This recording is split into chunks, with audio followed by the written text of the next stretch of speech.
So July 19th was when we had the CrowdStrike event. And I'm sure you've read about it, saw it on the news, but basically a cybersecurity vendor released an update that ended up shutting down over 8 million computers and servers across the globe. It caused massive havoc, caused my flights to be canceled. I was supposed to go to Montana, and they shut those flights down and had to reschedule. And so it caused a lot of pain for people. And the losses are somewhere between, I've read as low as $1 billion, as high as $15 billion. It looks like insured losses are going to be $1.5 billion is the latest number. But what this has done is a lot of people now are looking at reevaluating their cybersecurity tool offerings and what they use. And this is, hopefully everybody's taking a breather and they're not making knee-jerk reactions, because what's of concern here is there's been two things I've seen pop up. One is we need to change. We got to get rid of CrowdStrike. We got to put something else in. They messed us up. It's time to try something new, without fully evaluating what the wisest decision is. And a lot of times when an event like this happens, the company that caused the event learns from it and they get better. And it happened that RSA had a major breach years ago, and now they're stronger than ever. There's been a number of companies that have had problems, and they go back, they retool, and they turn out better. If you rip and replace just because of this, most likely you're going to end up in a worse spot, because IT staff are overworked right now.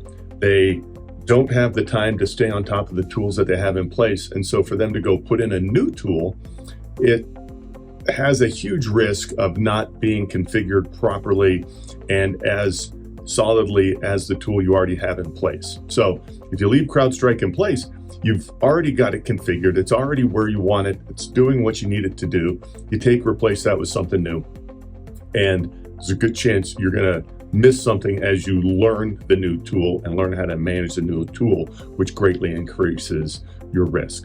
The second thing I've seen, which is just crazy, I didn't realize people did this, is people are coming out and saying, this is why we don't run those kinds of tools. We just, we've got a guy that really knows how to lock things down, and they just tighten their network with specific policies and rules to protect the network. And while that can work, if you lock your network down, there are some people out there that are super smart, able to do that, and probably do it pretty well.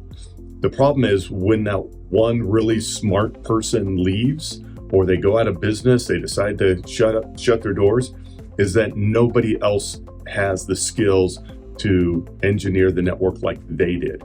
And it's dangerous when you have one expert that has all the hardcore knowledge and skills and ability to configure something like that, because when they leave, then you are in a really bad spot, because then you got to deconstruct everything that they did and then go put in a product that's off the shelf. And that's really hard and painful to do in the future. So if you want help trying to figure out what tools you should be using to secure your network, what are the right cybersecurity tools, give us a call at CCS IT Pros. We're experts at this.